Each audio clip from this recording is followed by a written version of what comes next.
Hello. തുടച്ച് കാറിന്റെ paint കളയണ്ടേ ചായ? ഇപ്പൊ എങ്ങനെയുണ്ട്? അതെ, എന്റെയും ഇവന്റെയും ഒരു ഫോട്ടോ എടുത്താലോ?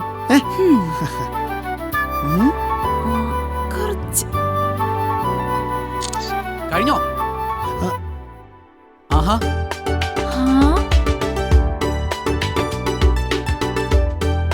ഇതിപ്പോ പുതിയ കാറ് പോലെ ഉണ്ടല്ലോ.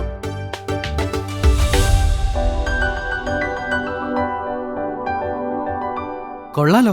ഈ കാറും നമ്മുടെ ഫാമിലി മെമ്പർ അല്ലേ സർ? ദാ ചാവി.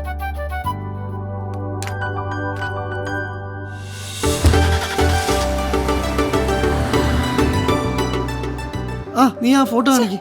ഇങ്ങനൊരു വണ്ടിപ്രാന്ത്. അങ്ങനെ നീ കളിയാക്കണ്ട. ഗൾഫ് ജീവിതം പെട്ടെന്ന് നിർത്തി ഇങ്ങ് നാട്ടിൽ വന്നപ്പോഴും ഈ കാറുകളല്ലേ നമുക്കൊരു ജീവിതം തന്നത്. ആ ചാക്കോ സാറേ, ഈ പിള്ളേരെ പോലെ നോസ്റ്റ് അടിച്ചോണ്ടിരിക്കാൻ സമയമില്ല. അടുത്ത വർക്കൊന്നും നിങ്ങളുടെ ഫേവറേറ്റ് കാറാ. എവിടെ നോക്കട്ടെ. Carclenx മൊബൈൽ ആപ്പിൽ കൂടി ഉടൻ തന്നെ നിങ്ങളുടെ സർവീസ് ബുക്ക് ചെയ്യൂ. കാറിന് നൽകൂ പ്രൊഫഷണൽ സർവീസ് നിങ്ങളുടെ വീട്ടുമുറ്റത്ത്.